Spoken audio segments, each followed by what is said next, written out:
Maravilha, maravilha. Aqui quem fala é Everson Montanha, mais um Monte Webcast, o podcast do Pesadão. Hoje, maravilha, tá reencontrando aqui Alex Azevedo, pastor Alex Azevedo, né? Nós nos conhecemos lá no evento da Big. Ele me conduziu lá às partes de comunicação, né? Sim. E, pô, foi muito bacana. E dali a gente desenvolveu vários projetos juntos. Legal. E hoje ele tá me abençoando aqui, participando do Monte Webcast e levando também o conteúdo também para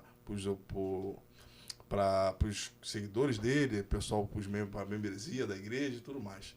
Obrigado por ter vindo. A honra é minha. Pô, muito, muito bacana. Assim, você comentou do tempo, né, que a gente não se viu. Sim. Pessoalmente, a gente se viu 2 vezes, né? Aliás, durante o projeto daquele evento, acho que você foi em quase todos os dias. Sim.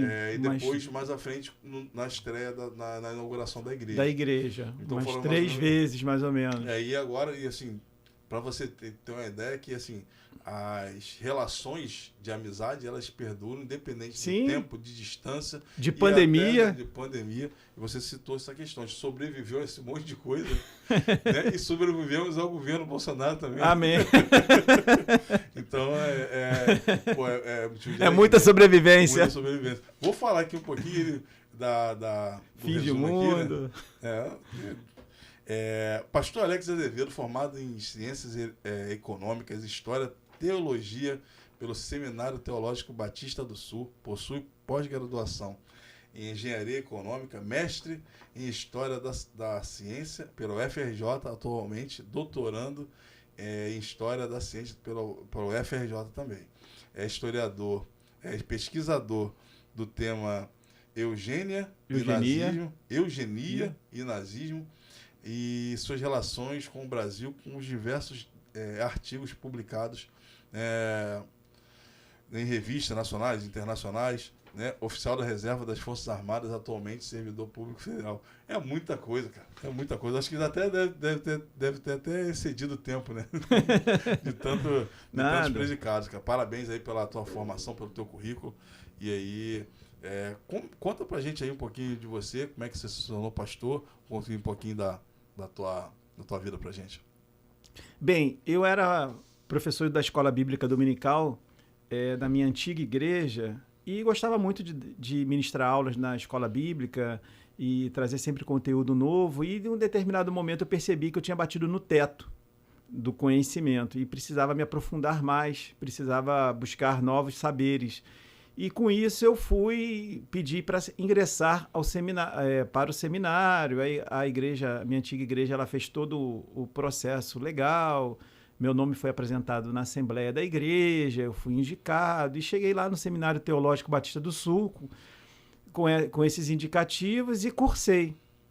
Estava lá cursando. Quando eu entrei no seminário, eu queria ser teólogo. Essa era a ideia. Mas durante uma capela, entre os alunos ali da minha turma ali no seminário, a gente às quartas-feiras fazia a capela, eu senti o chamado de Deus para pastorear. E a partir dali a chave virou e eu fui ser pastor e sou pastor até hoje de uma comunidade lá em Nova Iguaçu. Então, assim, foi durante o seminário. Eu entrei com um propósito e Deus transformou esse propósito em algo maior. Sou teólogo, mas Deus me queria nas suas searas. Eu lembro de uma das primeiras intervenções suas lá na estreia, na inauguração da IBALE, né? Uhum. E eu achei interessante você falando sobre algumas nuances, né,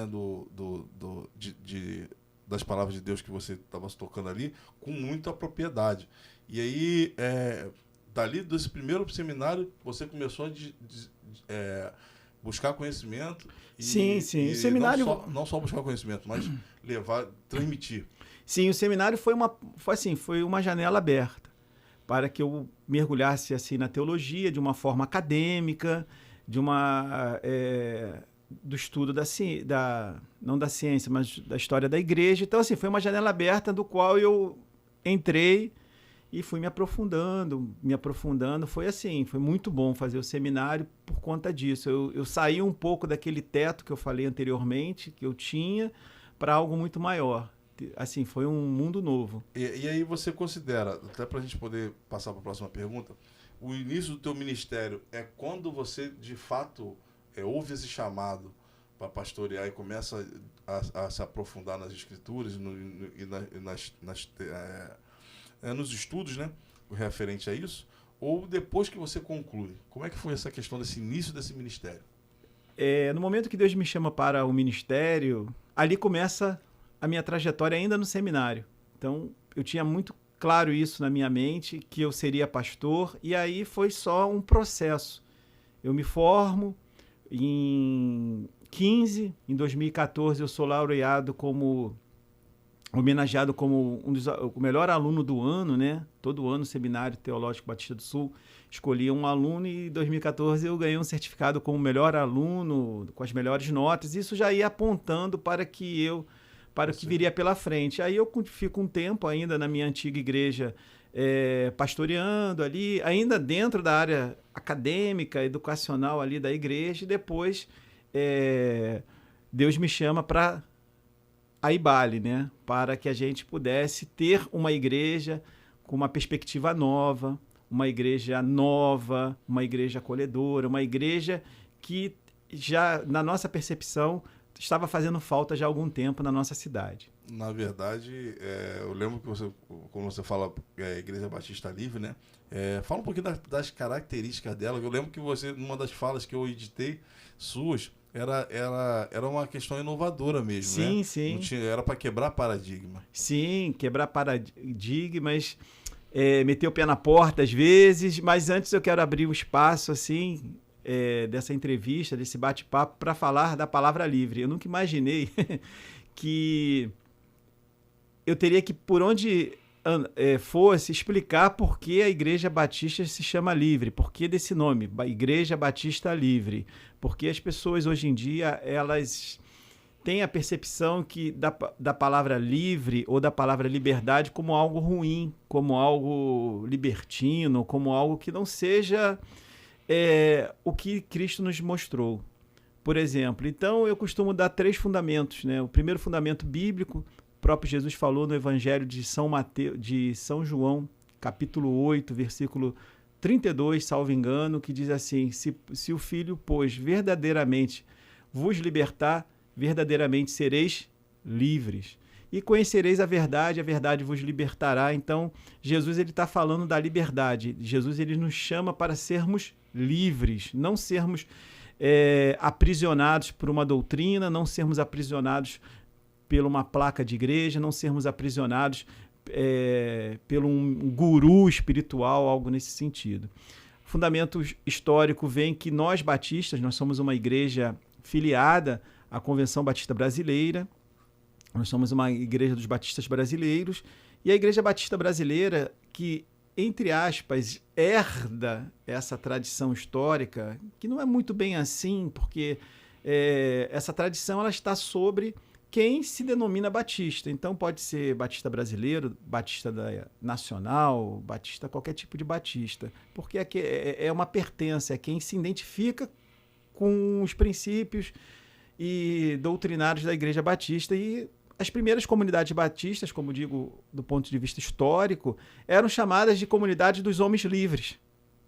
Lá na Inglaterra, depois migraram para a Holanda, chegando nos Estados Unidos. Então, as primeiras igrejas batistas, proto-batistas, eram chamadas de comunidades dos homens livres. Está aí a fundamentação histórica para o nome Batista Livre. E a fundamentação doutrinária, que um dos princípios caros para nós batistas é a liberdade de consciência. Você, batista, você tem a liberdade de consciência. Isso é um princípio nosso, que hoje é deixado de lado em algumas ocasiões, mas esse é um princípio muito caro nosso. Então, você não vai ser julgado por pensar diferente. É lógico que eu não estou falando aqui em cima dos pilares da fé cristã, não estou chegando à base, esse conhecimento basal, mas você é você não pode ser condenado por pensar diferente. Então, isso é um princípio muito importante para nós batistas. E a Igreja Batista Livre, ela surge nesse sentido, de sermos uma igreja inclusiva, de nós sermos uma igreja acolhedora, de nós não mercadejarmos a fé, de nós não trabalharmos com essa coisa de ter um guru espiritual. Eu sou um pastor, como há outros pastores lá. Sou apenas mais um pastor, talvez o líder, acho que sim, mas nós temos outros pastores e não existe em nossa comunidade pastor sênior, pastor presidente. O que há é pastores, o que há lá são ovelhas. E algumas responsabilidades. E algumas responsabilidades. Eu tenho responsabilidades que o pastor Davis, que é de juventude, não tem. E ele tem algumas responsabilidades lá com os jovens, que ele cuida muito bem dos jovens lá, coisa que eu não tenho. E a gente se complementa. Então não há uma hierarquia. O reino de Deus não é feito por uma hierarquia. Então essa é a proposta da nossa igreja, de nós sermos uma igreja... Aí entra a nossa missão, um sinal histórico de Cristo no nosso presente tempo. Nós somos um sinal histórico do Cristo. Nós não somos mais uma instituição religiosa com CNPJ. Uma das tuas falas me levou até nessa questão da polarização política, que as pessoas que não votavam no que o pastor determinava, ou a indicação do pastor, vamos dizer assim, era em púlpito falado. Sim. E isso você vê na internet aí, os caras gravavam os cultos, então o culto tá na internet aí, sabe? Se você botar no que tá aí, quem tá aí vai ser isso, vai acontecer aquilo, e a gente vai ver que o presidente, independente de qual que ele vai errar e vai acertar. Sim. De alguma forma ele vai ter vai passar por esse crivo, né? E como é que você vê essa questão de um pastor ligado à denominação batista, né? E trazendo esse novo conceito, né? Que assim, a Batista ela sempre foi muito rígida. Eu sempre tive um olhar para um conceito de meio que, como você falou, doutrinal, com muitas regras, né, comportamentos, e assim, isso de alguma forma também afasta o membro, sim, né? Sim. Como é que você vê isso? Bem, são várias perguntas nesse seu comentário. O primeiro deles é que na Igreja Batista Livre a gente não fala de política, a gente não determina voto, a gente não direciona voto, porque um dos princípios batistas é a separação da igreja com o Estado. Só que o que nós assistimos, e eu assisti com muita tristeza nesses últimos tempos, isso já vem de longe, mas mais aflorado nesses últimos tempos é o casamento da igreja, da noiva de Cristo com Roma, porque o Estado representa Roma e a igreja ela é atemporal. Políticos, presidentes, doutrinas políticas, ideologias políticas, elas vão e vêm, mas a igreja ela permanece. E esse casamento, ele é uma prostituição, algo assim muito ruim, que eu vi de parte da igreja evangélica no Brasil, com esse atual momento político que a gente está vivendo, de pastor, liderança, direcionar, doação de campanha. Então, imagina o seu dízimo servir para doar para a campanha do candidato A ou B. Isso é um absurdo. Para mim, isso é um absurdo. A igreja ela é completamente separada de questões políticas. Ah, mas e aí? E o que a gente faz? A gente não é uma parte da sociedade? Sim, você vai fazer política, mas não usar o púlpito para política. Isso é muito importante. Você pode até organizar isso fora do púlpito, fora da igreja, fora do culto. Uhum. Mas você, eu estou em uma conversa de alguma confraternização, meu voto é esse aqui. Se você puder me seguir, é o que a gente faz. Quando eu falo na minha família, por exemplo, eu voto no Lula. Se quiser me acompanhar, é mais ou menos o que deveria ser. E você usar o púlpito. E usar narrativas, exegeses bíblicas para justificar um voto e em detrimento do outro, isso eu abomino. Eu acho que nós somos cidadãos políticos, nós expressamos através dos votos, das nossas opiniões, quem nós votamos, quem não votamos. Eu, inclusive, não faço isso nas minhas redes sociais, até por conta de toda essa gritaria que há, para não gerar polêmica, porque eu sou pastor do candidato de eleitores que votam no candidato A, no candidato B, no candidato C. Eu sou pastor. Eu não sou mentor político deles. Então tem que ser amplo. Eu não posso fechar ali para um lado ou para o outro. Agora eu recebo muita gente ferida de igreja. Eu recebo muita gente que passou por esse processo político radicalizado, né? E que sofreu. E que ficou pelo meio do caminho, porque não seguiu a orientação do pastor. Tem um batalhão de pessoas nessas condições assim, e a gente tem recebido algumas pessoas lá e tratando, e mostrando, olha, aqui a gente não fala de política, porque o evangelho já, por si só, já se complementa com tudo. Agora, a gente também não é um bando de alienados, a gente sabe o que acontece, mas a gente não leva isso para o púlpito. Eu acho que o púlpito é um espaço sagrado para que se pregar a palavra de Deus. Sobre doutrina batista, realmente, a Igreja Batista, ela é um pouco anárquica no seu nascedouro. Existem 3 teorias para dizer de onde nós surgimos. Então, começa por aí. Os mais antigos acreditam no JJJ, a teoria anabatista e a teoria inglesa, como eu chamo. Então, nós, batistas, já somos um pouco anárquicos quanto à nossa fundação como denominação, origem. Mas eu hoje estou vivendo um momento muito antidogmático, porque eu estou pastoreando. E você não pastoreia com um livro de doutrina debaixo do braço, você pastoreia com a Bíblia Sagrada. O próprio Jesus falou que o vento sopra para a direção que ele quer. Então, eu percebi na prática, nesse tempo que eu estou pastoreando, que eu vim desse meio muito acadêmico, né? Que doutrina, aquela resposta pronta, isso não encaixa mais com o mundo atual. Nós temos respostas para perguntas que o mundo não está fazendo. E não temos respostas para as atuais questões.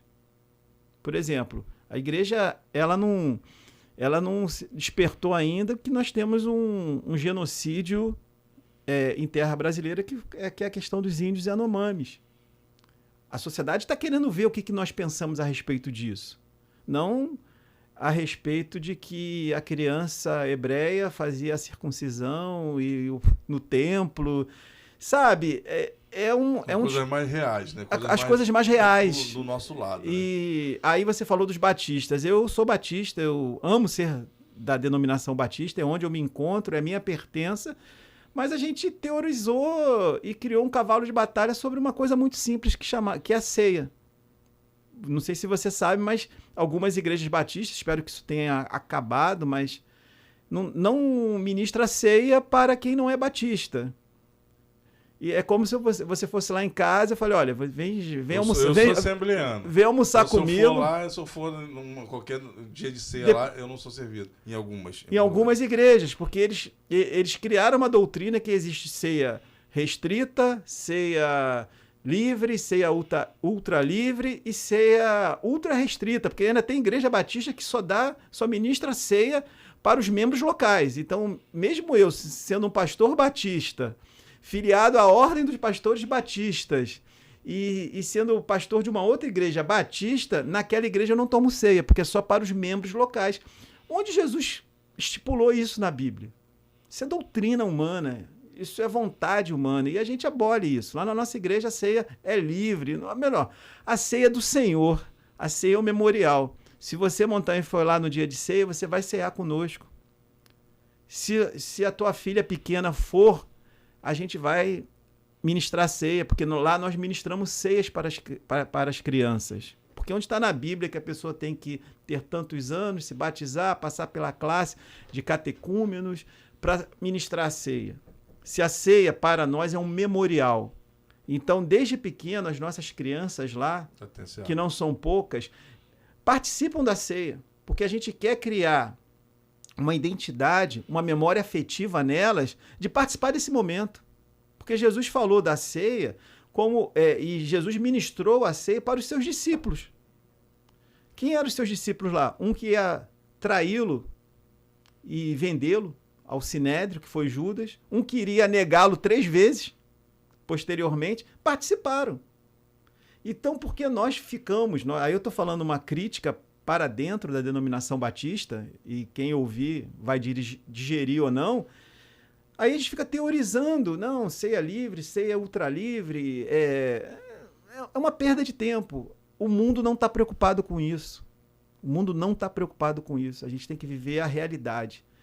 Lá na Igreja Batista Livre, a ceia é para os discípulos de Jesus. Ah, quem é discípulo de Jesus? Quem se considera discípulo de Jesus. Ah, não é o que o pastor acha que é. Nem que não é o que a igreja acha que é. É os discípulos. Você chegar lá de boa, passou o cálice, passou o pão e o vinho lá, você vai pegar e vai participar porque você é meu irmão. Porque você quer participar desse ato memorial, que é trazer à memória o sacrifício de Cristo. Então, eu peguei esse exemplo, que é muito clássico, né, para mostrar um pouco do que nós pensamos como igreja. Bacana, bacana. E essa questão aí do examine-se a si mesmo, só para pegar esse gancho. Então, examine-se o homem a si mesmo. Eu costumo dizer que as pessoas confundem muito esse conceito... esse texto bíblico, né? Porque se a pessoa chega na ceia sem pecado, eu vou hoje ceiar lá na igreja, eu não estou em pecado. Eu falei assim, não vá. Porque em pecado todos nós estamos. A gente tem essa coisa, eu faço uma oração, parece que eu dou... Pronto, agora eu estou sem pecado e vou participar da ceia. Não, não é isso que Paulo estava dizendo lá em 1 Coríntios 11. Não é isso. É uma reflexão, é um olhar para dentro. É você... se ver na condição de discípulo do Senhor, se ver na condição de indigno de participar daquele momento, mas vai participar pela graça de Deus, pela misericórdia de Deus que está sobre a nossa vida. O examine-se ao homem é o momento que o homem faz essa reflexão. Olha, eu sou um pobre pecador, não é porque agora eu vou fazer uma oração e estou santo para participar da ceia. Parece que tudo de ruim saiu de mim e agora eu vou participar. Não é isso. Eu brinco lá, falo, se você está aqui achando que não tem pecado, não participe. Porque você já está em pecado por achar que não está em pecado. Porque todos nós somos pecadores e fomos destituídos da graça de Deus e pelo amor de Deus, através do Deus encarnado que é Jesus, essa graça nos alcançou. Interessante. A religião evangélica e os evangélicos do Brasil, no modo geral. Eu não sei se a tua fala anterior abarcou essa pergunta, mas é interessante a gente entender como é que hoje você vê a religião evangélica como no modo geral. Olha, eu vejo a igreja evangélica numa profunda crise existencial e de identidade. O que é ser evangélico hoje? O que é ser evangélico hoje? Uma pessoa que é contra o aborto, mas defende a pena de morte? É o que canta e adora com canções de amor e de graça, mas bota uma arma na cintura e defende o armamentismo? O que é ser evangélico hoje? É uma pergunta que eu não tenho resposta, mas eu vejo a igreja numa profunda crise. Uma crise de identidade.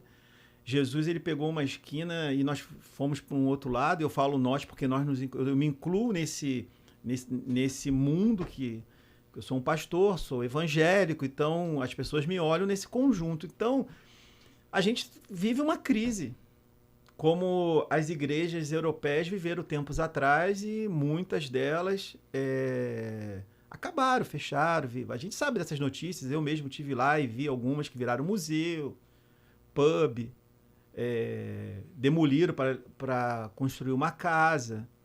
E a gente vive essa crise. Então é uma crise crônica, aguda, algo que a gente já está começando a colher o fruto disso, que é o descrédito, é os escândalos, pastor que adultera, pastora que manda matar. A gente está vendo isso. Usuário de droga, escândalos financeiros. E é engraçado que no meu tempo, eu nasci no lar evangélico, né? Eu não conhecia outra religião a não ser a evangélica, que os pecados da igreja era fumar, beber e jogar. Eu sou desse tempo que os pecados da igreja era fumar, beber e jogar. Não sei se você lembra disso. Não. Mas, assim, a gente sabe que não era só esses pecados. E hoje em dia, se fosse esse, estava de boa. Mas a gente tem problemas muito, assim, muito mais graves, muito mais complexos. Dentro de qualquer instituição tem Sim.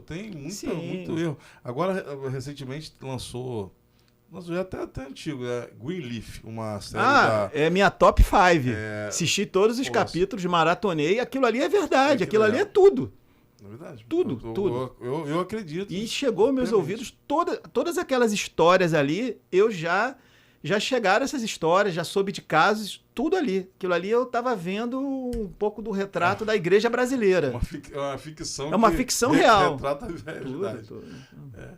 Aí, realmente, é um assunto, assim, polêmico você falar sobre isso. Minha esposa estava conversando comigo sobre essa questão, sobre, você não é evangélico, você não vai muito na tua igreja, mas, assim, a conexão que você cria com Deus é uma conexão sua Sim. Isso independente se você está visitando a igreja ou você está frequentando a tua denominação. Evidentemente, a gente tem que ter mais exercício de intimidade, mais conhecimento, mais leitura bíblica, para que você aí sim vai adquirindo mais intimidade, mais base para você tratar e lidar com as coisas da vida no modo geral. Jesus falou que nós deixou apenas dois versículos, né? 2 mandamentos para nós, né? Amar a Deus sobre todas as coisas e o próximo como a ti mesmo.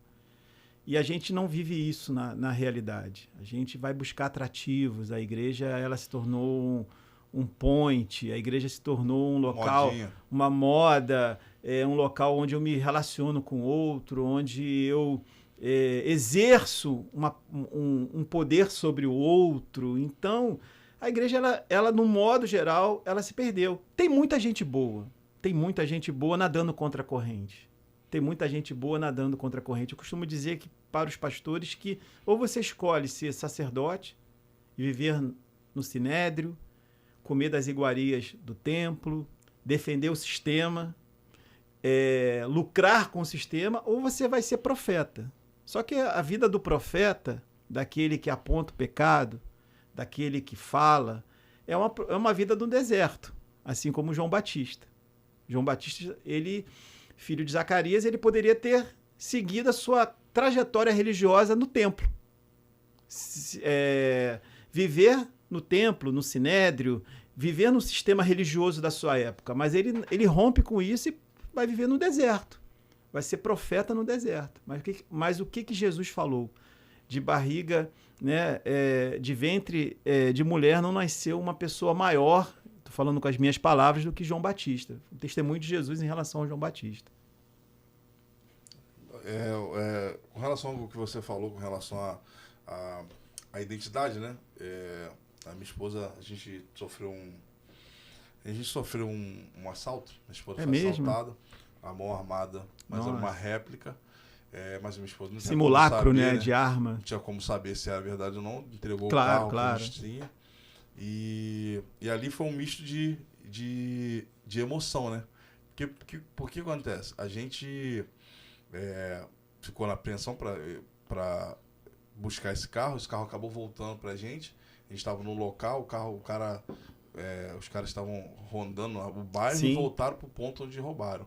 E aí a população, né, ali, os populares, cuidaram disso, foram atrás deles. A gente foi lá, tá? E conseguiram capturar. Um deles foi até ver a óbito por conta disso. Mas também deixaram um prejuízo enorme. A gente tinha um carro de som, quebraram nosso carro de som, quebraram o carro. Imagina. Hoje a gente estou fechando o primeiro contrato com o carro de som agora e a gente está tentando botar o carro para andar. Enfim.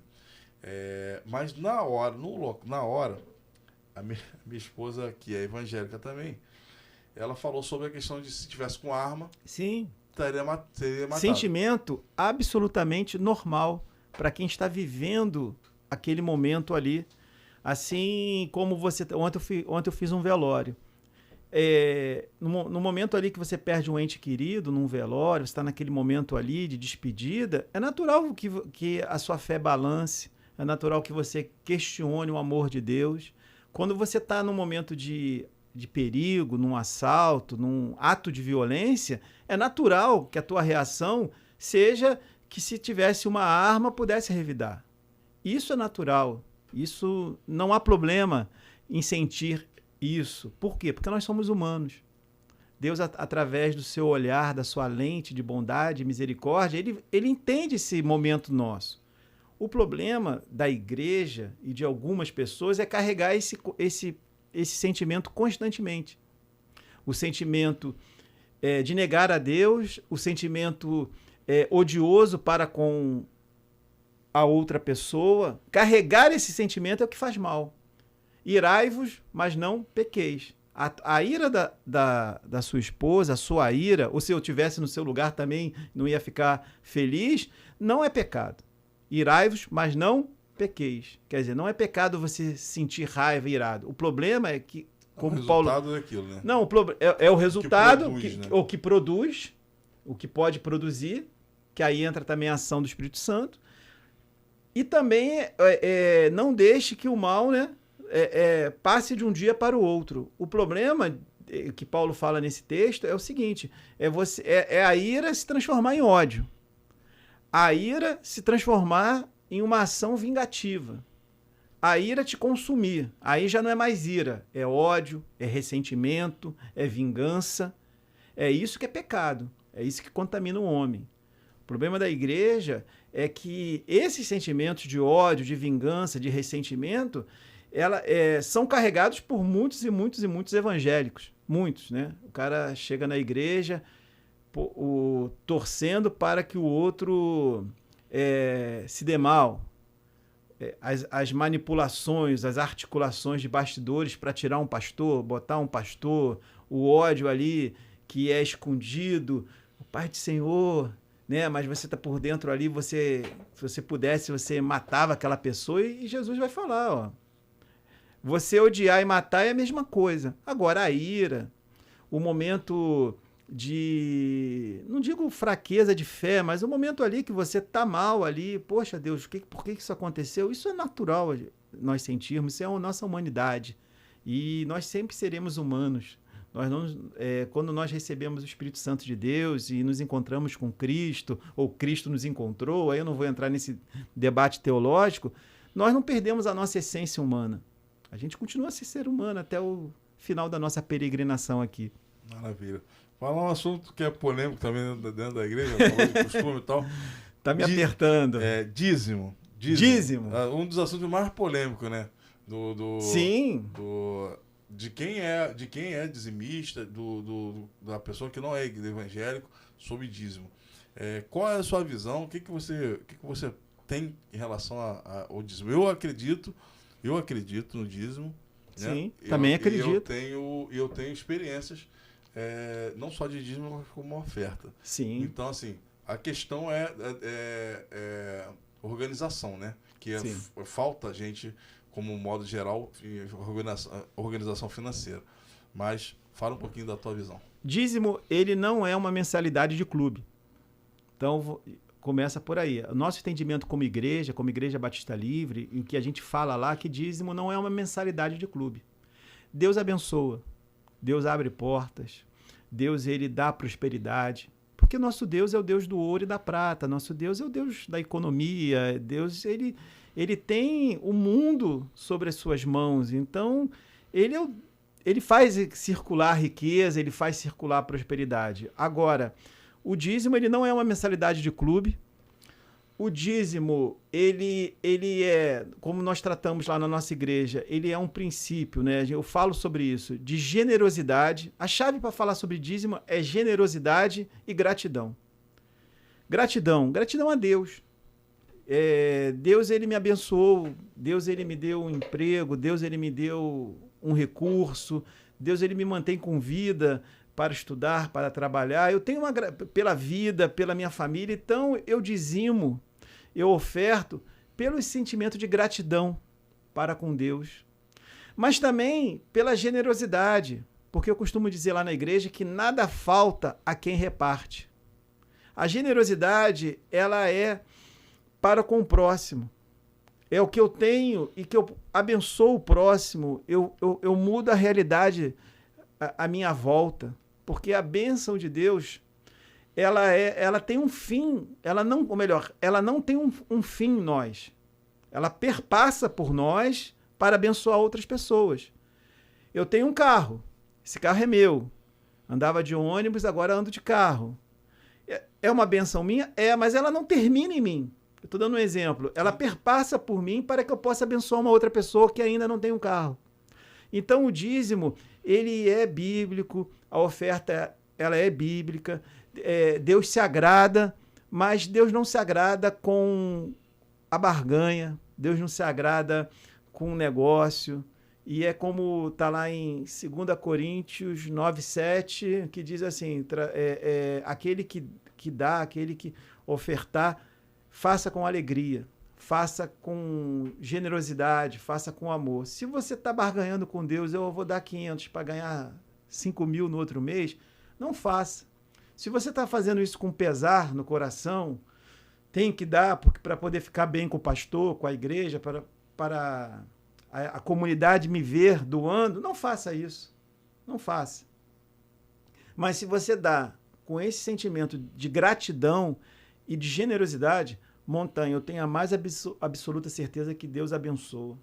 Nada falta àquele que reparte, absolutamente. Maravilha, maravilha. Vou falar alguns nomes aqui, você me diz a sua opinião, para a gente poder... tomara que não venha processo, não. Silas Malafaia, né? Fala da sua opinião sobre Silas Malafaia. Engraçado, eu tô vendo aqui na pauta, mas eu cheguei a pensar em tocar no assunto do nome dele. Silas Malafaia, Edir Macedo e Valdomiro Santiago. O que você pensa sobre isso? Assim, são pessoas notórias, mas que não me representam. Eu vivo um evangelho bem distante do evangelho deles. É o que eu posso falar sobre eles. Assim, eles não me representam. Eu tenho dificuldade de entendê-los, de caminhar na direção que eles caminham. A minha direção é a direção do Cristo ressurreto. A minha direção é a direção de um evangelho todo para o homem todo. A minha direção é a direção de uma igreja relevante, de uma igreja que faça diferença na sua comunidade, que as pessoas da sua comunidade, do seu bairro, possam ver naquela comunidade ali de fé o Cristo histórico, o Cristo ressurreto. Então eu tenho uma dificuldade com eles. Assim, uma não, algumas. Tem dois caminhos. Eles estão indo por esse caminho e tu vai pro outro. Se eles estão para um lado, eu tenho certeza que o outro lado é o meu. Não, e assim, falando assim do Silas Malafaia especificamente, foi um cara que se posicionou muito nessa luta aí da política, se posicionou muito e agora ele está até tirando um pouquinho dele da reta, né? É bem complicado. Mas falando sobre... eu queria saber quem você lê e quem você escuta. Hoje, quem são as suas referências? Legal. Bom, assim, uma boa pergunta, assim, que eu tenho que organizar as ideias. Eu leio de tudo.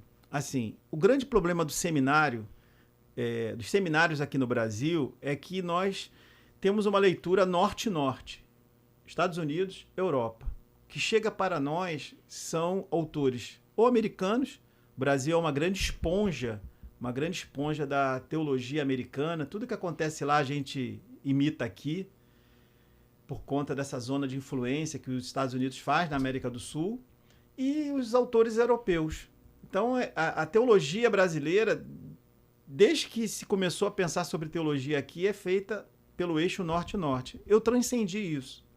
Eu não leio só autores europeus, eu não só leio autores americanos, eu fui beber na fonte da teologia latino-americana, René Padilha. Eu li teólogos sul-coreanos, teólogos como Desmond Tutu, que é da África.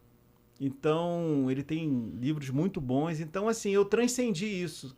E eu sugiro a todo teólogo, a todo seminarista, a todo pastor, ou membro mesmo, ovelha, que transcenda, que não fique apenas recebendo a teologia norte-norte, mas sim que o mundo é muito amplo, então é muito bom você ler um teólogo sul-coreano. É completamente diferente do pensamento americano, que a gente está muito acostumado. Os teólogos latino-americanos são muito bons,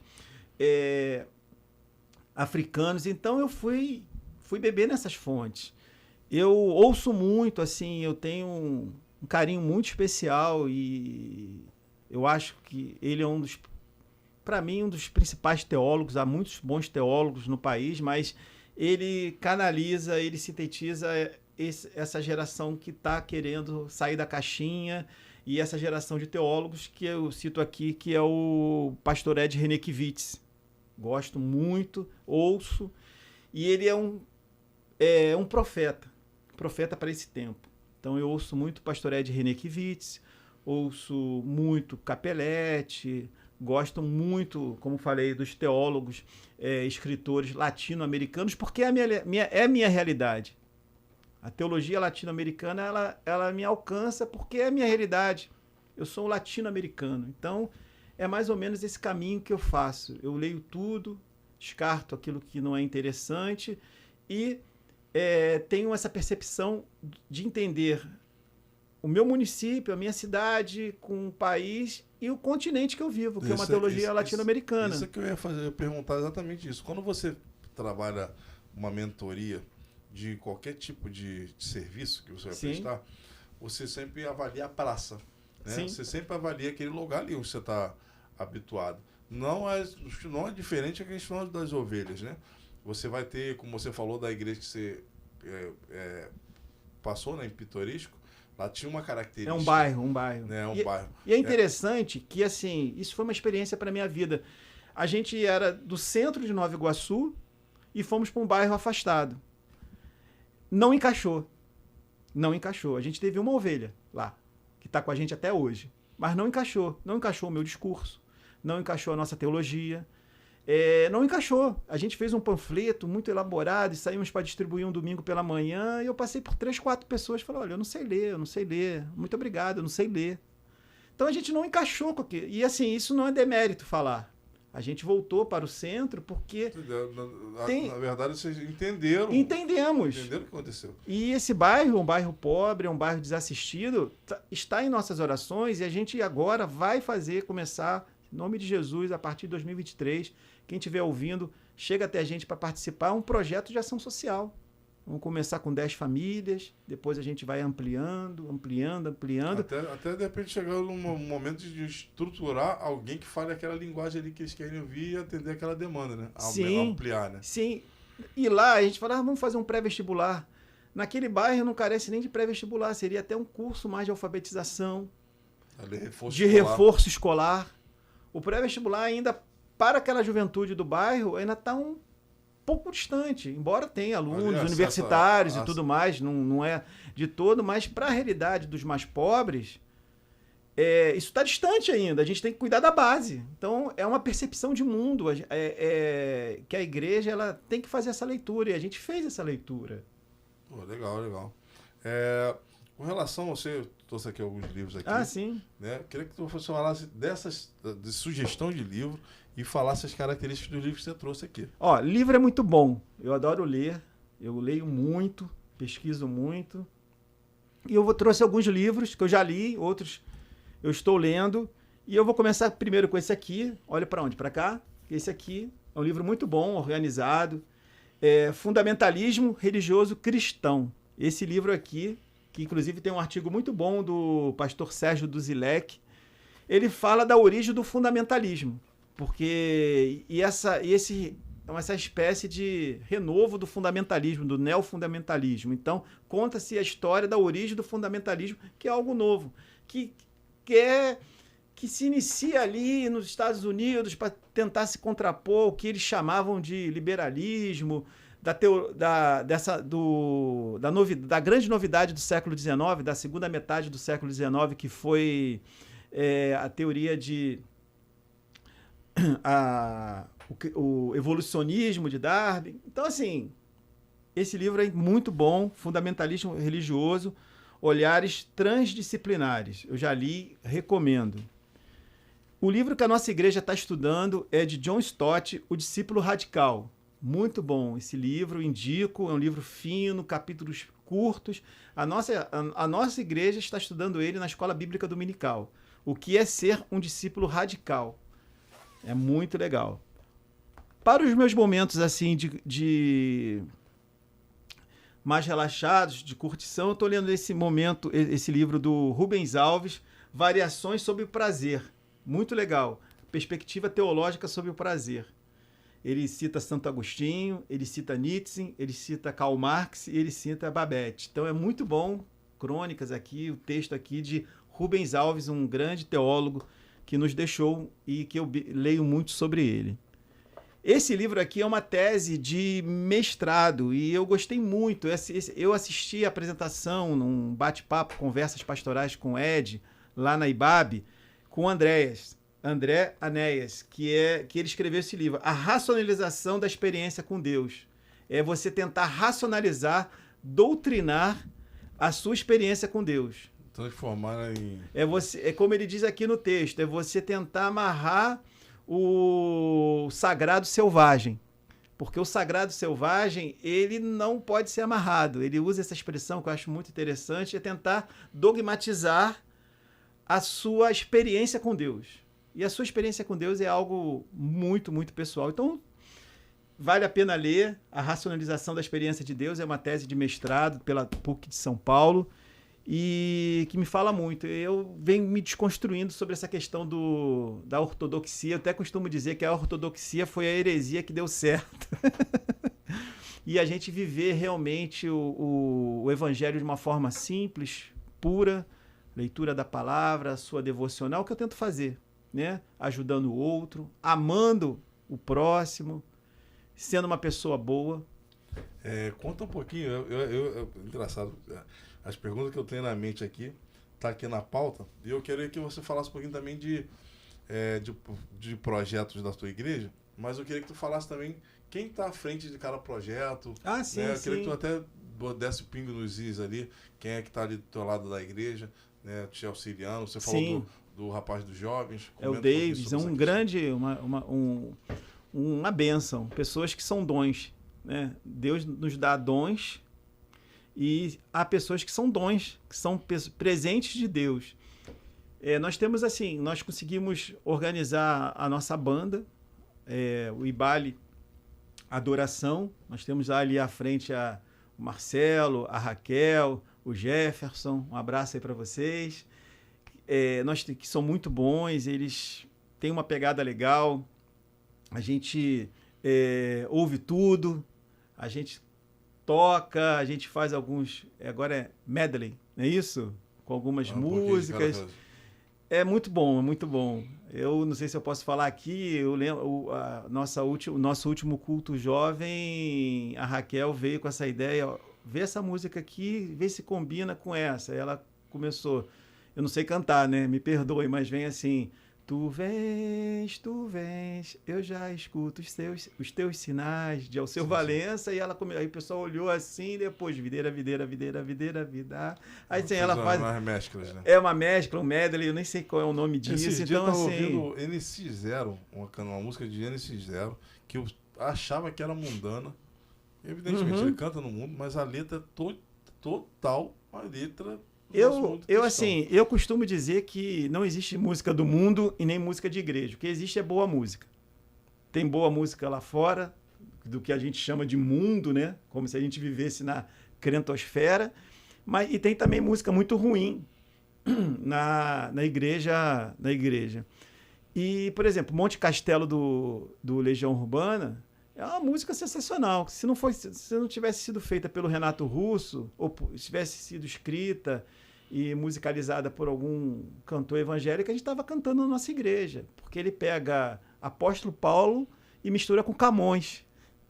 O amor é fogo que arde, não se vê. Isso é Camões. E ele pega o Apóstolo Paulo ali ainda que eu falasse a língua dos homens. Então, assim, isso é uma genialidade, isso é uma pérola, isso é uma coisa... Ele conseguiu transformar em música e fazer muita gente que nunca pegou em Bíblia cantar. Cantar é sensacional. Então, nós temos a banda, nós temos um projeto social que nós vamos iniciar, que se chama-se Identidade, com os nossos irmãos Jorge, nossos líderes Jorge e Ricardo.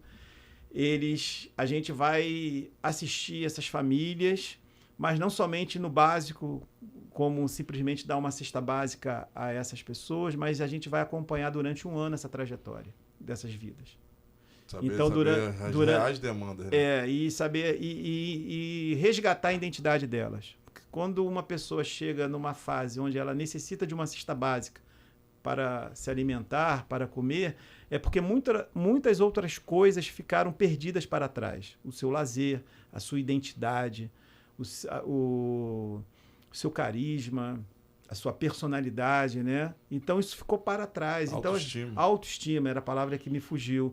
Então a gente vai durante um ano acompanhar essas pessoas até o ponto de elas se tornarem autossuficientes, com emprego, com trabalho, tirando documentos, ressocializando praticamente essa pessoa para que ela possa ter de volta a sua identidade. Nós temos um ministério muito atuante, que é o Ibale Criança, que se reúne aos domingos, né, para cuidar das nossas crianças, e tem um olhar muito especial da tia Dani, abraço tia Dani, e da tia Nani, que também dá aquele apoio todo, que é a esposa do pastor David, que está cuidando da nossa juventude. A gente se encontra em lanchonetes, a gente fugiu dessa coisa do templo, da nave, então a gente está se encontrando em sorveterias, lanchonetes, agora vai ter uma partida de futebol, então a gente está trazendo essa atividade para essa juventude numa linguagem nova. Então, o último encontro foi numa sorveteria lá em Nova Iguaçu, a galera foi bênção, foi bênção. A gente tem uma escola bíblica dominical, né, quem está à frente é o seminarista Márcio, nós temos lá 2 seminaristas, o seminarista Márcio e o seminarista Luiz, então nós estamos à frente, ele está à frente da escola bíblica dominical, estamos estudando os adultos, né, o discípulo radical de John Stott, muito bom, a gente falou sobre ecologia. O discípulo de Jesus, ele cuida da criação de Deus. Então a gente estava falando sobre ecologia, sobre a participação da igreja em questões ecológicas, porque você acreditando ou não no aquecimento global, a gente está fritando no mundo, né? Você vê que o tempo está mexido. Eu nunca vi um verão com tantas chuvas. Então, verão passado no Canadá deu 40 graus. Então, acreditando ou não em aquecimento global, você vai derreter, você vai sofrer essas consequências. Então a igreja, como ela aglutina pessoas, ela tem um papel muito importante em conscientização, no cuidado do lixo. A gente fala isso lá, no ambiente em volta, da preservação. A gente fala isso desde as crianças, a gente tem incutido isso nas crianças, como um apoio à família, como um apoio à escola. Por que não? A igreja ela também é um organismo vivo dentro de uma sociedade. Então a gente tem que aproveitar esses momentos quando surgem para poder falarmos. Olha, você não tem que jogar papel no chão, entendeu? Não é porque você é crente, é porque você é um cidadão. Não é por isso, por uma coisa e outra. Então a gente tem que a gente tinha que usar as igrejas para esses espaços, e a gente está usando isso lá. Isso é bênção. Se eu não esqueci de nada, é mais ou menos isso, resumidamente falando, né? O dia dos cultos. Os dias do culto.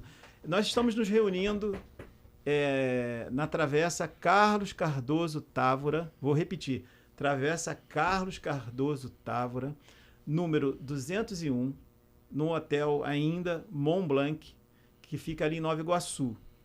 Os dias dos nossos celebrações são domingo pela manhã. A nossa celebração principal ela começa às 10 horas e a escola bíblica ela começa às 9 horas. Se você chegar lá às 8h30, tem um café da manhã te aguardando gratuitamente. Lá tudo é gratuito. Então, assim, a gente não vende nada.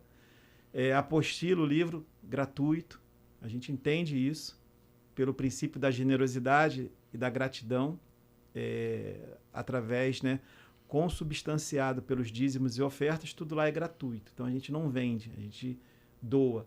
E aí com esses recursos que a gente recebe, a gente investe. E domingos pela manhã. Ore, porque nós estamos num processo, eu não posso nem falar, né? Porque senão vão majorar o preço, mas assim, num processo de nós ocuparmos um espaço. Aí sim a gente vai estender esse culto para a noite e para outros dias da semana. Nós vamos começar... muito bom falar. O Consolatio, me procurem. Consolatio é um pequeno grupo de partilha, comunhão e palavra para desigrejados. O Consolatio, ele funciona para desigrejados. Gente que já teve amor pela igreja, que foi ferido, pastores, ovelhas. Esse grupo ele tem uma temática para isso, para a gente resgatar essas pessoas que ficaram pelo caminho, por causa de política, por causa de N fatores. A gente estava fazendo a pesquisa, nós identificamos 12 grandes problemas que afastam as pessoas da igreja. E o problema não é Deus, o problema não é a paixão dela por Cristo, o problema são as pessoas, a condução, lideranças tóxicas, manipulativas. Se você sair da igreja, eu vou tirar a sua cobertura espiritual. Então, tem vários problemas. Então, Consolatio. E o seminário Vida e Missão. Seminário Vida e Missão, a gente está trazendo esse seminário aqui para o Rio de Janeiro e já funciona na IBAB, lá da Igreja Batista Água Branca, do pastor Ed Renekiewicz, e nós vamos trazer essa novidade lá para Nova Iguaçu, que é o seminário Vida e Missão, presencial, uma aula uma vez por semana, já estamos com inscrições abertas, é um mergulho profundo na teologia, é um curso de 2 anos, ele não forma pastor, mas é um curso de extensão, e que vai tratar a teologia, como eu falei, sobre outros aspectos. E no caso ele não forma pastores, mas o pastor... Formam servos. Formam líderes, formam assim, gente para o mundo, gente que vai influenciar o mundo, gente que vai transformar o mundo. Isso eu questiono, isso talvez possa ficar para um próximo podcast, mas assim, o direcionamento, faça esse curso para sair líder. Não, a gente não quer formar um curso para liderança, acho isso muito raso. A gente está formando pessoas que irão influenciar em todos os setores da nossa sociedade, que serão verdadeiros líderes. Não aquele curso, você fale assim, diga assim, se modele assim, não. É um curso que trabalha, são 4 módulos. Família, trabalho, igreja e sociedade. Já começa por aí. A gente vai entender o que é a teologia para a família, o que é a teologia para o nosso trabalho, para as relações de trabalho nesse país capitalista que vivemos, porque nós vivemos num país capitalista. A igreja, a história da igreja, como ela se comportou diante das crises. Um ponto que eu acho muito interessante, porque as pessoas falam muito de avivamento. Avivamento. Todos os avivamentos históricos, começando até... pegar, por exemplo, de John Wesley, tiveram profundas transformações sociais. Não existe avivamento somente espiritual. O avivamento não é só barulho de panela vazia, como dizia meu primeiro pastor. Ele transforma a sociedade. Nova Iguaçu, rapidamente, tem 60% de evangélicos. Mas, mesmo assim, nós somos uma cidade que não é transformada pelo poder de Deus. Nós temos vala negra, nós temos criança que passa fome, nós temos milícia, nós temos tráfico, nós temos violência, nós temos assalto, nós temos gente com muito, gente com pouco. E onde estão esses 60%? Até se você está falando de só Nova Iguaçu. Nova Iguaçu. Mas se você for falar em relação ao Brasil, a gente tem uma fatia bastante grande do Brasil. E que não salga. Ser evangélico virou um número. Você é um número. A gente está, como no passado, ser católico era... Você praticamente nascia católico, né?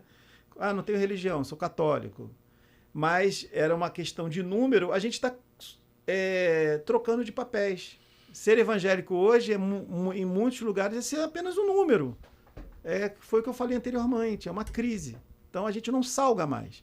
A nossa igreja, como assim outras igrejas, que nadam contra essa correnteza, sem a certeza de chegar, porque a correnteza cada vez é mais forte, os rios são cada vez mais caudalosos.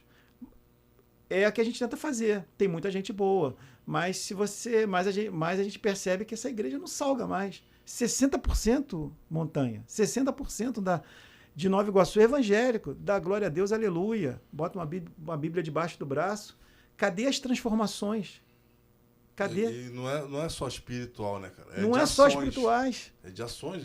De ações. Porque não dá para separar o espiritual do social. Assim, você não é só alma. Você é corpo. Vamos ganhar alma para Jesus. Amém. Eu escutei isso a vida toda. A vida toda. Tá, e o que a gente faz com o corpo? Se o seu corpo necessita, naquele momento, de um pedaço de pão, se alimentar, se vestir. A gente, não, você ganhou Jesus, está resolvido os seus problemas. Pode ir para casa. Mas você vai para casa de barriga vazia? Você vai para casa com o teu esposo te batendo, sofrendo violência doméstica? Você vai para casa e seu filho não tem o que comer? Isso não é evangelho. É a mesma coisa que você falou. Você falou do acompanhamento, do trabalho que vocês vão Sim. fazer. E a questão também do folheto, né? Você vai dar folheto lá na pessoa. A pessoa, de repente, não vai se contactar contigo por causa que você não está trazendo aquela demanda que ela está querendo, é o que você falou.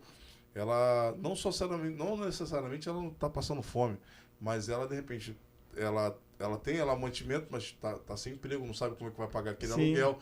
É o que você falou do marido que bate. Às vezes tem depressão profunda. Sim. Não, uma série de fatores. Aí a depressão profunda é tratada como demônio, com um problema espiritual, e a pessoa precisa tomar, fazer um tratamento, tomar medicamentos. Passar por psicólogo. Passar por psiquiatra, psicólogo. A pessoa está com crise de ansiedade, crise de pânico, e a gente não ora e despacha para casa, porque a gente trata as coisas. A gente mistura o mundo espiritual. O crente parece que vive nessa crentosfera, nessa coisa assim que não se liga com o mundo. E a gente tem que dialogar com o mundo, porque a gente está nesse mundo. Por exemplo, é o crente que é humilhado numa UPA, que fica esperando atendimento, sei lá, por 8 horas e não é atendido e falece na fila. E a igreja, ela é muito reativa.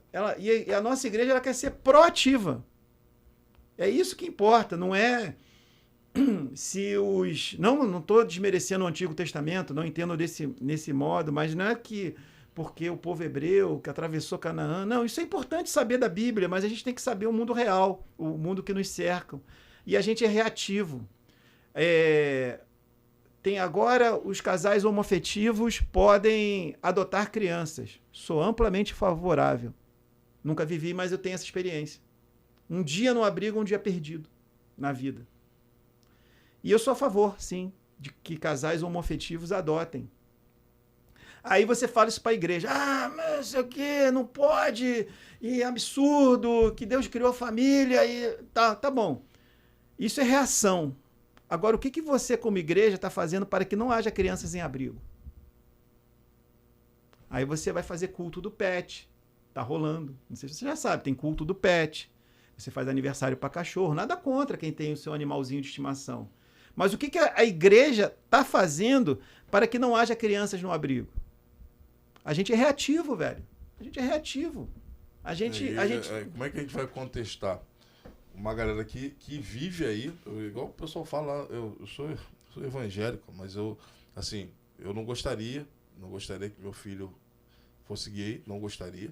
Mas se ele fosse, eu ia amá-lo do mesmo jeito. Sim, sim. Aí, como você falou, a família quer adotar um filho, tá tirando uma criança de uma situação de vulnerabilidade e dando um conforto. Aí tá... Uma família, um sentido de vida. Exatamente. Então, assim, eu não estou aqui falando sobre o pecado na Bíblia. Não estou falando sobre isso. Assim, pecado é pecado. É isso que eu quero dizer. Eu estou falando sobre a abordagem, porque, por exemplo, se você chega para uma determinada pessoa e já fala que ela é pecadora e vai para o inferno, esse diálogo não existe mais. Concorda comigo? Eu sou flamenguista. Se o Flamengo, você é São Paulino. Quem fala mal do Flamengo para mim é outro flamenguista. Se você que é São Paulino for falar mal do Flamengo, eu vou falar que o Flamengo é o melhor time do mundo, que a gente vive goleando vocês. Mas assim, isso aí é... Como é que é o nome? Não, isso aí é uma hipótese, tá? É brincadeira. Mas assim, se você começa com esse tipo de diálogo, você perde a pessoa. E você não avança. Porque quem convence a pessoa do pecado, da justiça e do juízo é o Espírito Santo de Deus, agindo na vida daquela pessoa. E nós temos que ser canais do Espírito Santo de Deus, e não julgadores. E não pessoas que vai dizer que é pecado, que isso, que aquilo, porque se afasta. Assim, então você não fala de pecado. Eu falo. Então você é a favor do... Não estou dizendo isso.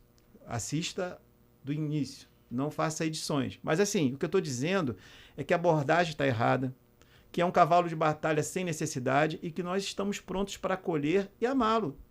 E quem ama, mostra aquilo que está errado, mostra que aquilo que está sendo feito de forma equivocada, até pecaminosa, então fala pecado, então falo pecado.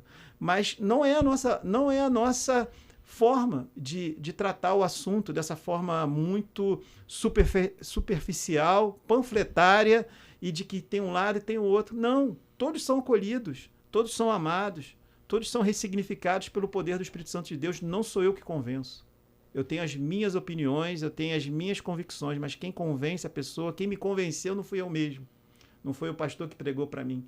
Quem me convenceu e me trouxe até aqui é o Espírito Santo de Deus, que me convenceu de que eu era pecador, do juízo, da justiça de Deus. É isso que a gente tem que fazer. Então, eu sou a favor, sim, da adoção por casais homoafetivos. Não vejo isso o menor problema, porque eu tenho uma experiência disso na minha vida. E sei como é triste, como é ruim isso, sabe? Então, eu não tenho crise quanto a isso. Então, a gente tem essa abordagem. E, infelizmente, parte da igreja é reativa. É muito reativa. E não, eu dei esse exemplo, mas com todos os outros exemplos. Tudo é reação. Ninguém propõe nada. A gente parece que a gente ainda está com a mentalidade do século XIX. A gente leu aquilo lá e vem reproduzindo. Só que o mundo mudou. O mundo mudou. Mas a Bíblia não mudou. Não, a Bíblia mudou. Assim, ou melhor, a Bíblia não mudou. O que mudou foi o mundo. Tem que cortar essa parte, senão vão me excluir da ordem, igual excluir o Ed. Mas assim, a leitura sobre a Bíblia, ela tem que ser uma leitura contemporânea, ela tem que ser uma leitura atualizada, ela tem que ser uma leitura que encaixe com o tempo que a gente vive. Sim, porque assim, nem o Estado de Israel hoje, que é uma república, que tem um primeiro-ministro, adota as leis do Pentateuco. Não adota mais. Lá eles têm uma Constituição, lá eles têm leis que foram contextualizadas, que foram atualizadas. Ninguém, Deuteronômio 22, ninguém obedece aquilo lá. Então, o caso de uma mulher ser violentada, ela vai ser tratado de acordo com a lei penal de Israel. É isso que a igreja tem que abrir a cabeça. Eu penso dessa forma. E creio que esse seja o melhor caminho. Então, ler a Bíblia com uma lente do século XXI, olhando para os lados, com uma espiritualidade que reflita na vida das pessoas, porque espiritualidade só para você mesmo não é espiritualidade, mas é uma espiritualidade que tem que refletir. Pastor, eu sou convertido, mas eu só não sou convertido no trânsito. Não, você não é convertido em lugar nenhum, velho. Você tem que ser honesto, e não para ficar bem na foto. Você tem que ser honesto porque você tem a mente de Cristo, e Cristo era uma pessoa honesta, era uma pessoa amorosa, bondosa, carinhosa. É isso. A gente até me estourou o nosso tempo. Tudo bem. Mas o que acontece? Eu queria saber, assim, a gente, quando a gente fez aquele trabalho desenvolvendo conteúdo lá na página de vocês, a gente tinha uma referência da igreja em São Paulo, né? Sim, a IBAB. É a nossa referência. Como é que foi essa... Você descobriu ela? Como é que foi? Não, assim, o pastor... Até que realmente elas têm um conceito muito, muito bacana. O pastor Ed é um pastor muito, muito assim, antigo da nossa denominação. Ele é um pastor assim, desde jovem. Ele tem muitos trabalhos publicados, muito livres. Ele é uma voz profética do nosso tempo.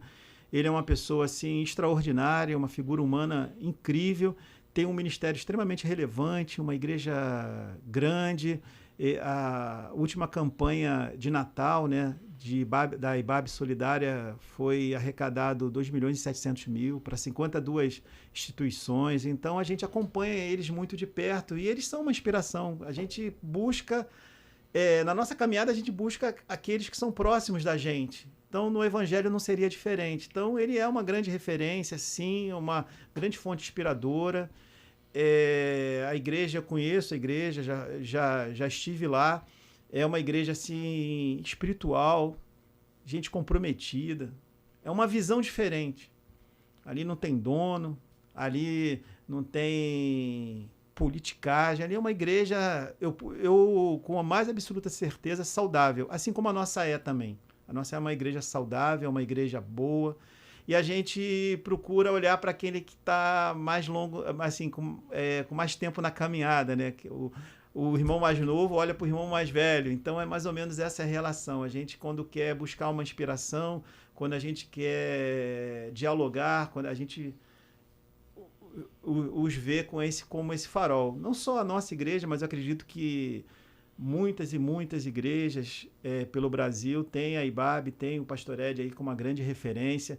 Eu pude ver isso no Conversas Pastorais, no congresso no início de novembro passado, lá com mais de 3.000 pessoas lá reunidas do Brasil todo, lá dialogando, fazendo teologia, conversando sobre esse presente momento. Eu ia perguntar, você falou sobre congresso, até para estender um pouquinho mais, por que acontece? Se fala de congresso, mas o congresso leva aqueles aquelas atrações, né? E só as atrações falam. Eu não vejo interação. Sim, sim. Eu queria saber se existe. Você tem essa ideia de trazer algum tipo de evento desse sentido que você possa, de fato, não só trazer uma palavra, mas trazer, trocar experiências. Temos. É surpresa ainda, mas no meio do ano a gente vai fazer, depois eu vou te passar a agenda, tu nos ajudar a divulgar. A gente tem essa ideia assim. O congresso, ele é um reflexo da igreja. E é um reflexo do que a gente vive como igreja. Por quê? Porque a gente está acostumado a ter alguém falando e um grupo ouvindo. Não há diálogo. Na teologia rabínica, ela é construída através de perguntas e respostas do seu mestre para com seus discípulos. O diálogo ali ele é constante. Isso na tradição rabínica. Na teologia, na tradição dessa igreja evangélica que nós importamos, né, americana, europeia e tudo mais, a gente está acostumado a sentar para ouvir. E a teologia e a espiritualidade, ela não se faz no sentar e ouvir, ela se faz na troca. Ela se faz no diálogo. As nossas aulas na escola bíblica dominical lá na igreja, elas são dialogais. Lá a troca, até com as crianças. As crianças participam. Elas falam das suas impressões da semana, do coleguinha da escola. Elas não estão indo lá só para consumir um conteúdo. Elas estão indo lá para aprender e também ensinar. E é isso que tem que mudar na igreja. A gente já pescou isso, Babi já pescou isso, outros lugares já pescaram isso, e a gente tem desenvolvendo esse caminho, essa direção. E você não precisa lotar a igreja. Não. A ideia é natural lotar a igreja. Você vai trazer pessoas, a igreja vai ser participativa, evidentemente, mas ali você vai ter um espaço até para fala mais reduzida. Sim. Né? Breves palestras, né? Mas porque a igreja evangélica ela se tornou megalomaníaca. Tudo tem que ser grande, tudo tem que ser grandioso. Então, e não se cuida de vidas assim. Por exemplo, eu falei do seminário Vida e Missão. São aproximadamente 20 vagas. Porque isso estourando. Porque a ideia é de ser 15. A gente vai abrir um pouco, porque sempre tem alguém que desiste no meio do caminho, mas a ideia é terminar com 15. Mas vai abrir uma turma com 15? Sim. Por quê? Porque o projeto do seminário é dialogar, é construirmos juntos. Não é plenária. Não é isso. Não é alguém chegar lá e falar, e você anotar e achar que está aprendendo alguma coisa. Por isso que os grupos menores são importantes. O Consolatio, que é um grupo terapêutico mesmo para pessoas desigrejadas, 15 pessoas no máximo. 15 no máximo. Para que todos possam falar, todos possam ser ouvidos, que haja uma construção. A gente trabalha nesse sentido. Nós vamos fazer um congresso expositivo. Aí pode-se pensar num número maior, aí a finalidade é outra, entendeu? Mas tem que haver a troca, tem que haver o diálogo. Se assim não houver, não se constrói. Não se constrói. E a gente não tem tempo mais para perder. A gente está vivendo numa crise muito grande, a gente está vivendo gente apostatando, a gente está vendo o amor se esfriando entre irmãos, eu estou falando dentro do contexto cristão, a gente está vendo, ano passado, por brigas políticas, porque a igreja virou meio que palco político, um baleou o outro. Aí. Em Goiás, não sei se você chegou a essa notícia, assim, um baleou o outro em Goiás. Olha o testemunho. Assim, se as pessoas estivessem lá por Cristo, não por A ou B, elas não teria ocorrido isso dentro da igreja. Porque eu costumo dizer assim, o cristão, o símbolo do cristão não é assim, não é assim. O símbolo do cristão é assim, é a cruz de Cristo. Isso é secundário. Isso faz parte, mas não em demasia. Não ao ponto de você cancelar uma amizade, não ao ponto de você brigar com o irmão. Eu conheci um pastor que ele perdeu o ministério de casais. 40 pessoas abandonaram a igreja do ministério de casais dele por conta de questões dessas. Da radicalização do discurso, de um ser melhor, outro ser pior, um ser do diabo, outro ser do demônio, sabe? E aí um botou no grupo, aí o outro detonou, aí botou de novo, aí você é isso, você é aquilo. Acabou a unidade. É uma crise que a gente está vivendo. Isso me deixa muito triste. E eu blindei a nossa igreja para isso. Eu direcionei a igreja no início do ano passado, porque eu sabia que o ano passado seria um tempo muito difícil, por conta de ser um ano eleitoral, e a gente conseguiu passar mais ou menos. Não tive problema em grupo de igreja, consegui passar mais ou menos, graças a Deus. Assim, tivemos problemas, acho que todas as igrejas tiveram, mas eu consegui passar aí, de repente, aí com 90%. Não, maravilha. Ó, a gente vai estar encerrando mais um Mote Webcast. Quero agradecer a tua presença. Muito obrigado. Considerações finais, redes sociais. Legal. Se quiser falar sobre os teus horários, mais uma vez, de culto, é interessante. Bem, a Igreja Batista Livre fica na Travessa Carlos Cardoso Távora, número 201. Esse endereço fica próximo ao condomínio Aqua. Todo mundo conhece ali no centro de Nova Iguaçu. Os nossos horários são Escola Bíblica Dominical às 9 horas e a celebração às 10 horas. Nós temos também um culto infantil, nós temos também a Escola Bíblica Infantil. Nós vamos começar agora esses cursos ao longo da semana. 8h30 tem o nosso cafezinho da manhã, só chegar lá, como dizem, de boa, e participar lá com a gente, é gratuito.